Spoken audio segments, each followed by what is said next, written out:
तब हमें समझ आया कि इस बिजनेस में एक्चुअल में प्रॉब्लम क्या है। जहां भी हम गए फैशन ज्वेलरी परचेज करने के लिए, चाहे दिल्ली में चाहे मुंबई में, वहां पर जितने भी ऐसे डिजाइन थे जो हमें अच्छे लग रहे थे, वो सारे चाइना से इंपोर्ट हो रहे थे।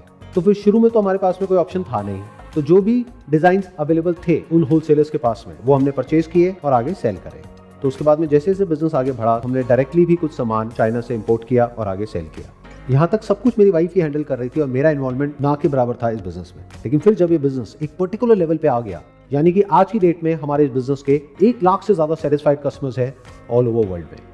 तो एक दिन मैं और मेरी वाइफ जब घर पर बैठे थे, तो मेरी वाइफ ने मुझसे कहा कि अब ये बिजनेस बहुत कॉम्प्लिकेटेड होता चला जा रहा है और अब आपको इन्वॉल्व होना पड़ेगा। और फिर उसके बाद में कुछ दिन तक बैठ करके मैं सोचता रहा कि ऐसा क्या किया जा सकता है इस बिजनेस में कि जिससे सिर्फ मेरा या मेरी फैमिली का नहीं, बल्कि सबका फायदा हो सके। और जैसा कि हमारे प्राइम मिनिस्टर कई सालों से कहते आ रहे हैं, मेक इन इंडिया, तो मैंने कहा what if 100% made in India, designing से लेकर